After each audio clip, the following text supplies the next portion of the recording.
لە نێوان ئەو دوو گۆڕەدام کە دوو هاوژین بوون، پێکەوە ژیان و پێکەوەش مردن. بام چیرۆکەتان بۆ باسکەم. دوێنێ شەو کاتژمێر 12 عائیشە مەنسووری تەمەن 87 ساڵ گیان لەدەست دەدات. ئەو کاتەی کە سوکارەکەی دەچن بە شوێن ئەحمەد حاجی فەرەجی هاوژینیدا بۆی پێی بڵێن کە هاوژینەکەی گیانی لەدەستداوە بیهێنن، لە ڕێگادا و دوای تەنها 3 کاتژمێر لە مردنی هاوژینەکەی ئەویش گیان لەدەست دەدات. ئەم دوو هاوژینە خەڵکی گوندی تازەدەی سەر بە قەزای خوڕماڵن. زیاد لە 6 ساڵە هاوژینی یەکتری بوون و بەرهەمی هاوژینیەکەشیان 6 منداڵ بووە، 2 کوڕ و 4 کچ.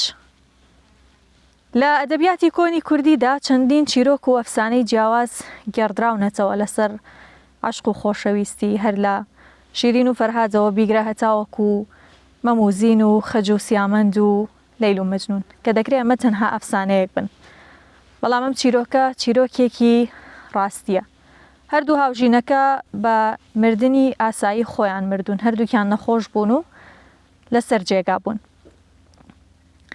زۆر جار لە کوردەواریدا کە دوو هاوژین پێکەوە لە سەرەتای ژیانیاندان پێیان دەگوترێ پیر و خەڕۆبن. پێدەچێ ئەم دوو هاوژینە دوعای کەسێکیان بۆ گیرا بوو بێت و پێکەوە پیر و خەڕۆ بوو بێتن. ئەم بەیانیە هەردووکیان پێکەوە و لە تەنیشتیەکەوە لە گۆڕستانی شێخ جونەید لە نزیک قەزای خوڕماڵ و لە نێوان گوندی گۆمەلار و تازەدێدا بە خاک سپێردران.